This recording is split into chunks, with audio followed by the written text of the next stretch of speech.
Welcome to The Debate. Today, we're delving into a really fascinating and often misunderstood aspect of organizational life, the fundamental distinction between managers and leaders, and, well, the profound journey of transition from one role to the other. Exactly. And this isn't just about words, is it? It's not merely semantic. It carries significant implications for how we identify, develop, and empower individuals within our organizations. Right, especially given that, traditional management training often falls short in cultivating genuine leadership. So, our central question for today's discussion is this. Is the transition from manager to leader primarily a process of acquiring new, specialized skills and competencies? Or does it demand a profound personal and philosophical transformation of one's identity and worldview? That's the core tension we're exploring. Hmm. And I'll be arguing that this journey is predominantly that profound personal transformation. And I'll contend that it's best understood as the rigorous acquisition and application of a distinct set of advanced skills.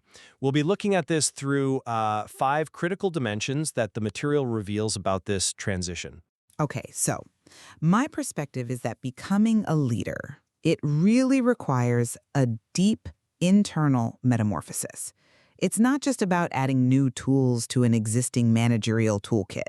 It necessitates unlearning deeply ingrained managerial habits and, well, embracing a new identity. This transformation, as we see in the material, it unfolds across five critical dimensions. First, there's that profound shift from exercising positional power to true leadership power. I mean, it demands a change in self-perception, moving beyond control based on, say, information access, to inspiring, willing commitment. This isn't just a learned technique, it's a redefinition of one's relationship to authority, deeply personal. Second, the journey involves a fundamental unlearning, shedding the masks we wear and recovering our true face. This really speaks to an identity level transformation, not just skill refinement. Third, leaders are described as great dreamers who inspire with fantastic visions. Now, this isn't about strategic planning workshops. It feels more like a fundamental psychological orientation, an intuitive and often audacious quality that stems from a deep internal wellspring. Fourth, leaders have to grapple with reconciling economic with non-economic factors. And these aren't just calculations, right? They're profound moral quandaries, demanding immense courage and a willingness to define and live by one's core values, often at personal cost. And finally, for a leader to become an iconoclast, someone who really challenges established beliefs and create a new status quo, they have to possess a personal willingness to challenge norms and endure potential isolation. This reflects a fundamental shift in one's core approach. It's a way of being rather than a specific tactic. Ultimately, it's about becoming a different kind of person. Okay. While I definitely acknowledge the profound changes required in this journey, I propose that this transition is most accurately framed as the development and mastery of sophisticated skills and competencies, often soft skills perhaps, that managers traditionally lack. But crucially, these are capabilities that can be cultivated and applied.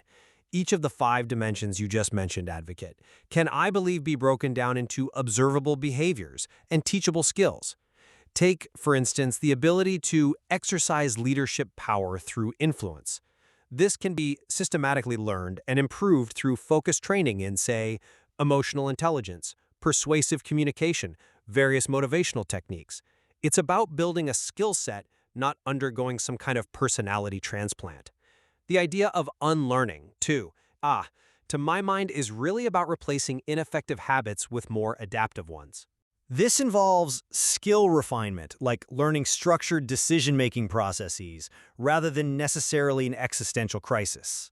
And the capacity to set one's own standards, well, that relies on advanced critical thinking, strategic foresight, and moral courage, all of which are, I'd argue, developable.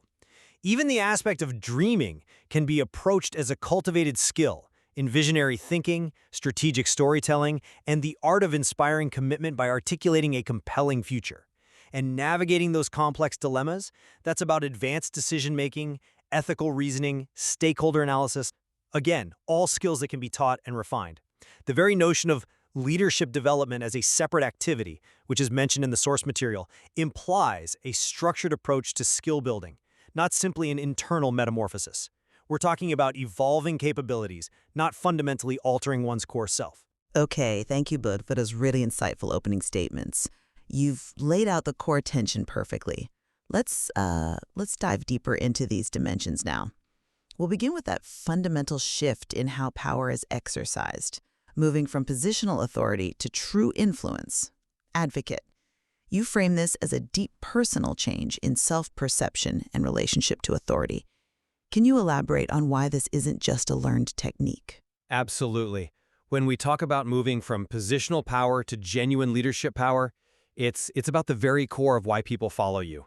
A manager tells people what to do because of their title, right? Or because they have access to information or control over resources. A leader, however, inspires willing commitment. Now, this isn't achieved through a checklist of communication tactics. It requires a fundamental internal shift in how you see yourself in relation to others, moving from being a controller to being an enabler, from a boss to someone people choose to follow. The material talks about inspiring by mobilizing inner resources. That's not a skill you acquire like learning a new software program. It's a reorientation of one's entire being towards service and inspiration. It's deeply personal and values-driven.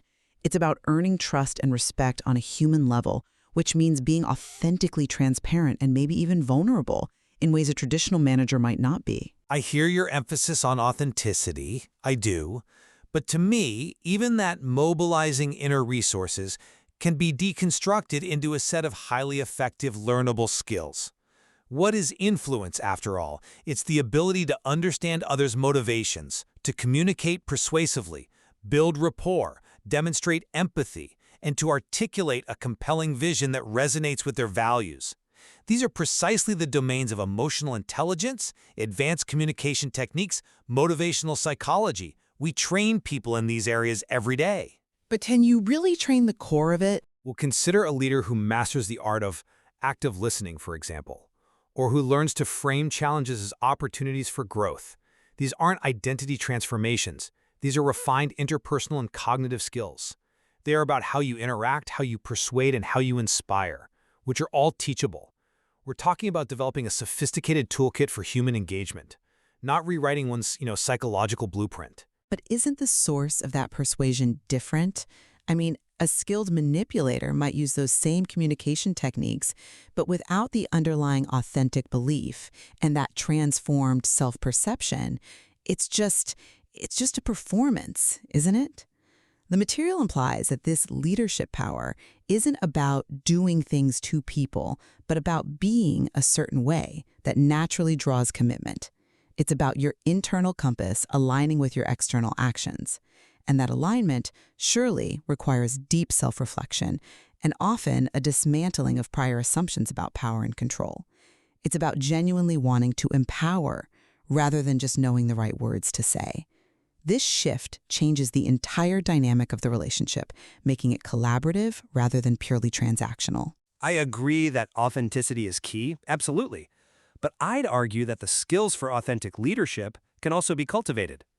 For example, self-awareness, which is a core component of emotional intelligence, that's a skill that can be developed through feedback, reflection, coaching. Leaders can learn to identify their core values and then practice aligning their communication and behavior with those values. This isn't some innate quality, it's a discipline. The ability to articulate and embody your values in a way that resonates with others is a sophisticated communication and self-management skill. It's not about being someone you're not. It's about learning to effectively express and enact who you genuinely aspire to be as a leader. This is a journey of refinement, I think, not necessarily reinvention. Okay, that's a robust discussion on the nature of influence. Let's move to our second dimension, the concept of unlearning. Advocate, you spoke about shedding masks and recovering one's true face, drawing that powerful analogy to a caterpillar becoming a butterfly. How does this unlearning fundamentally differ from merely replacing an old habit with a new, better one? Thank you. Yeah, when the text emphasizes unlearning, it's not just about forgetting old techniques.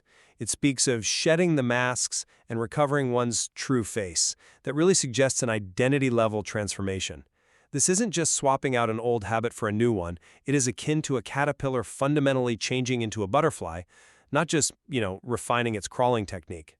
The material specifically mentions confronting deeply held prejudices and reconfiguring one's entire cognitive system. And about Gandhi's life, which is referenced in the material, as a constant experiment in finding his own truth that's an intense, personal self-reinvention.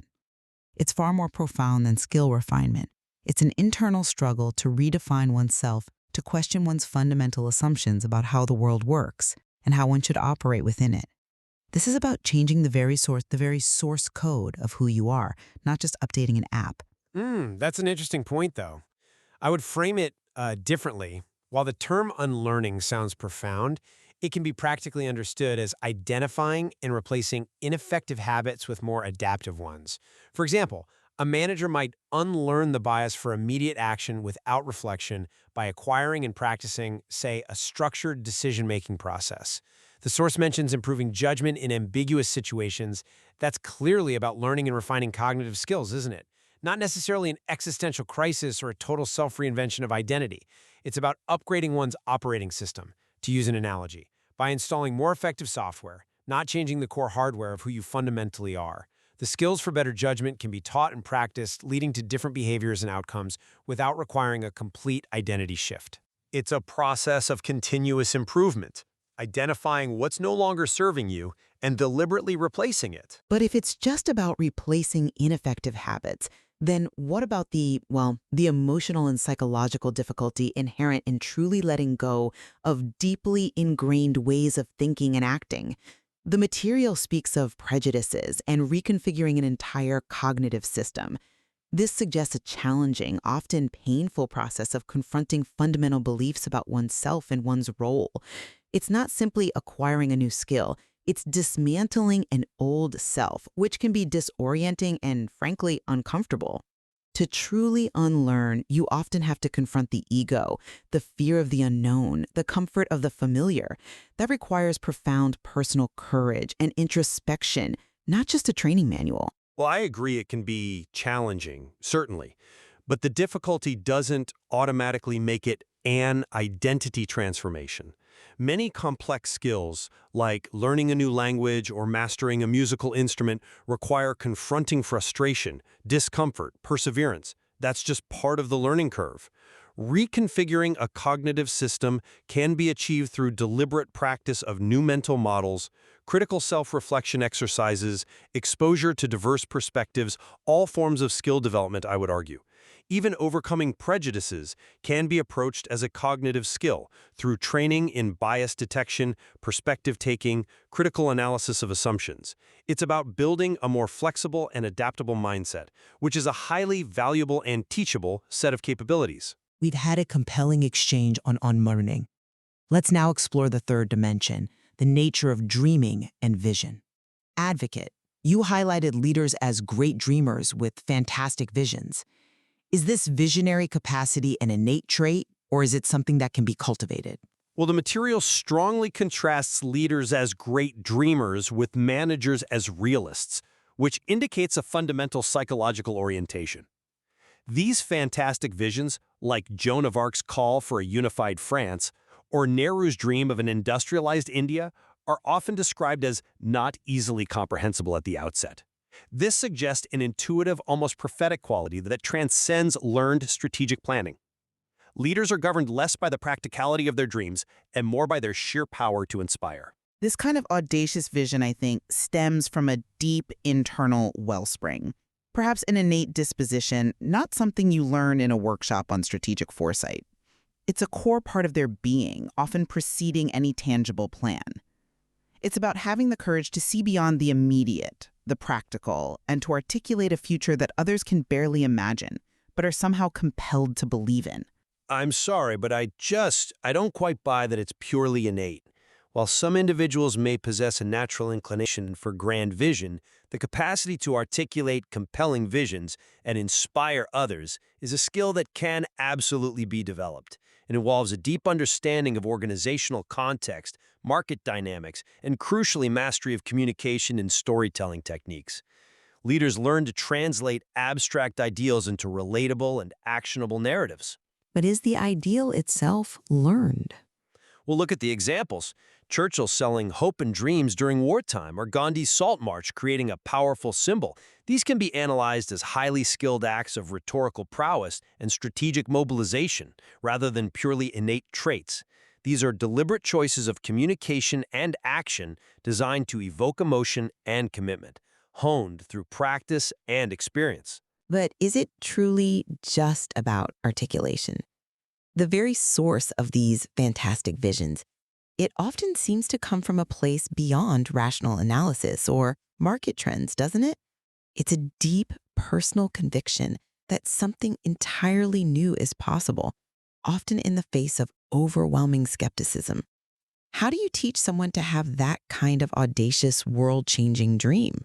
You can teach them how to articulate someone else's vision, sure, or how to develop a strategic plan based on existing data. But to truly create a vision that is not easily comprehensible, yet profoundly impactful, that requires a different kind of internal alchemy, doesn't it? A personal courage to imagine the impossible and then fully commit to it. It's about a personal connection to a future that doesn't yet exist. I'd argue it's not about imagining the impossible out of thin air, but about developing the skill to see patterns and possibilities where others don't. This requires deep analytical skills, strategic foresight, and a profound understanding of human needs and aspirations. Visionary leaders immerse themselves in data, listen intently to diverse perspectives, and then synthesize that information into a coherent, compelling narrative.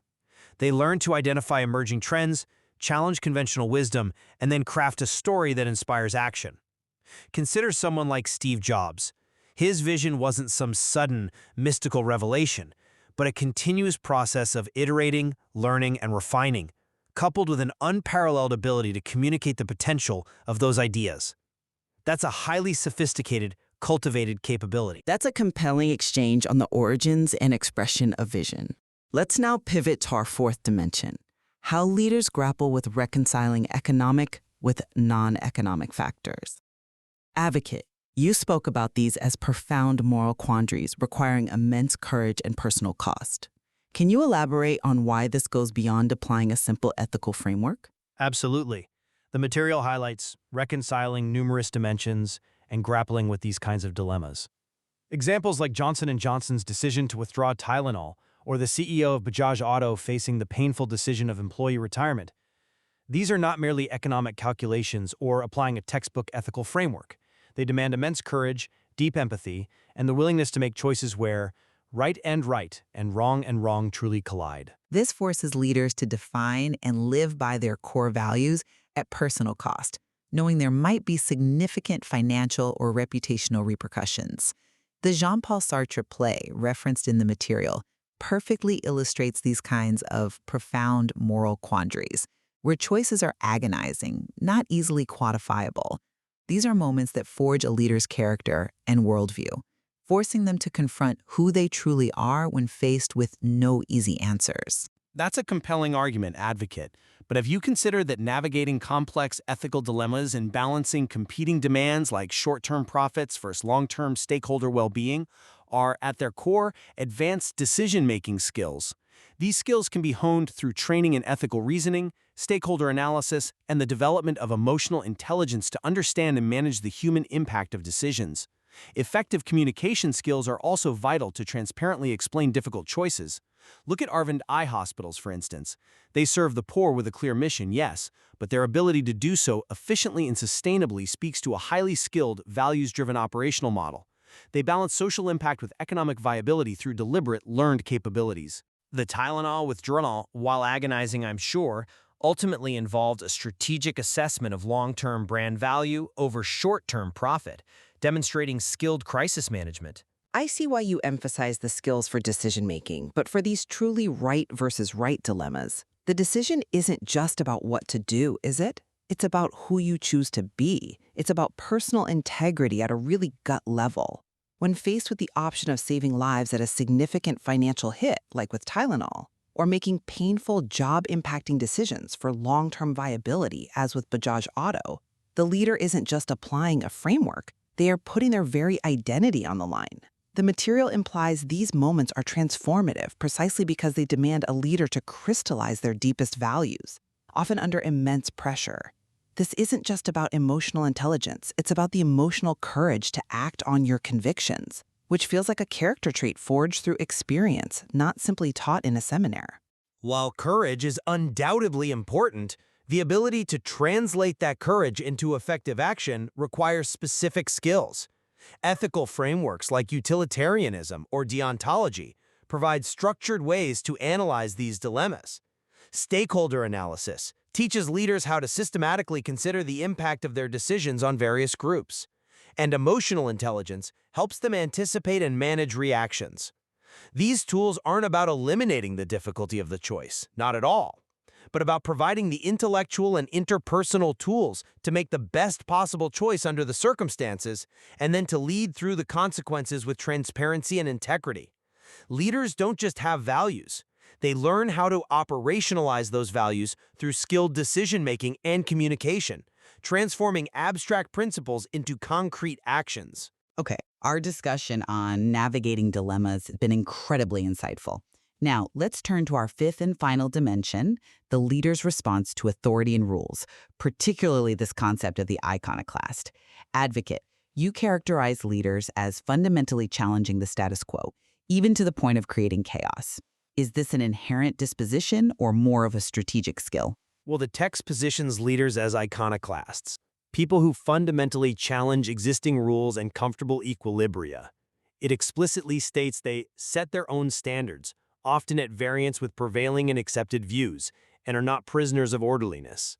To me, this points to an inherent disposition to question, to disrupt, and maybe even to create temporary chaos to pave the way for progress. This requires a willingness to be unreasonable, much like Napoleon challenging established European norms. It feels like a core character trait rather than just a simple strategic move.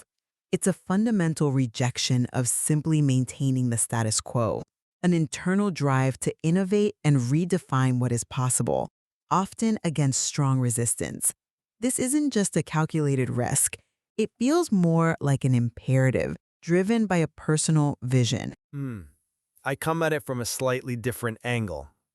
Challenging the status quo can be understood as a highly developed skill in strategic innovation, identifying overlooked opportunities, and expertly managing change. Yes, it requires courage and influence to persuade others, absolutely, but it's not necessarily an innate rejection of all structure. It's about knowing when and how to disrupt effectively for organizational benefit. It's a targeted strategic skill rather than a general anti-establishment disposition. Think about Bill Gates, certainly an innovator, but he operated within and strategically influenced market and technological structures to set new standards. He knew which rules to bend, which to break, and critically, which new ones to propose. That indicates a strategic rather than purely iconoclastic approach, wouldn't you say? It's about skillful disruption, not indiscriminate destruction. But is it truly just strategic? The material suggests that this isn't merely about finding a better way, but about a deep discomfort with complacency, with inherited wisdom that no longer serves. An iconoclast isn't just looking for an opportunity to disrupt. They often feel a moral or intellectual imperative to dismantle what is stagnant or unjust, even if the strategic benefit isn't immediately clear. It's a willingness to stand alone, to endure criticism, and to challenge deeply entrenched power structures. That requires a profound sense of self-conviction and independence that I think transcends mere strategic calculation. That deep-seated will to challenge, regardless of the personal cost. That's what defines this transformational aspect for me. I believe the distinction lies in the intentionality and the methodology. Strategic disruption isn't about being disruptive for its own sake, right? It's about identifying leverage points, understanding the system you wish to change, and then skillfully implementing new approaches. This involves skills in systemic thinking, influence, negotiation, change management. A truly effective leader Even one who appears iconoclastic is often strategically navigating resistance, building coalitions, and articulating a compelling case for their proposed changes. They're not just breaking things, they're thoughtfully rebuilding. And the ability to do that effectively, to lead people through that kind of change, is a testament to highly developed leadership skills, not simply an innate rebellious spirit. What a truly illuminating debate we've had today. We've explored the profound journey from manager to leader through these 5 critical dimensions. You've both presented incredibly strong, evidence-based arguments, deepening our understanding of this complex transition.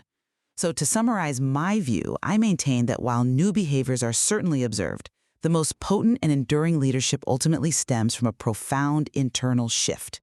It's an unlearning of past identities, a courageous examination of one's own beliefs, and the cultivation of a unique, values-driven personal framework that truly enables individuals to inspire and create rather than merely manage. The emphasis ultimately is on becoming a fundamentally different kind of person. This personal effort is what truly unlocks leadership potential, shaping not just what they do, but who they are. And my argument concludes that the path to leadership, while undeniably requiring significant personal growth in a deeper engagement with complex issues, can be effectively understood and pursued as the acquisition and mastery of advanced skills. Skills in influence, vision casting, ethical decision-making, strategic disruption, and yes, the ability to truly unlearn outdated approaches. It is about elevating one's capabilities and expanding one's professional repertoire, not necessarily requiring a complete existential overhaul. These are sophisticated abilities that can be taught, practiced, and refined over time, leading to profound changes in impact and effectiveness. Thank you both for this exceptional conversation. It's clear that understanding both the what, the distinct skills required, and the who, the transformed self, is essential for any aspiring leader reflecting deeply on this material. Our discussion today really highlights that while one perspective emphasizes the internal existential shift and the other foregrounds the cultivatable competencies, both pathways are undoubtedly demanding and deeply rewarding. The source material provides ample ground for further personal reflection on one's own journey, regardless of how one frames this complex transition. We hope this exchange has offered you, our listeners, a richer, more nuanced understanding of the profound journey from manager to leader.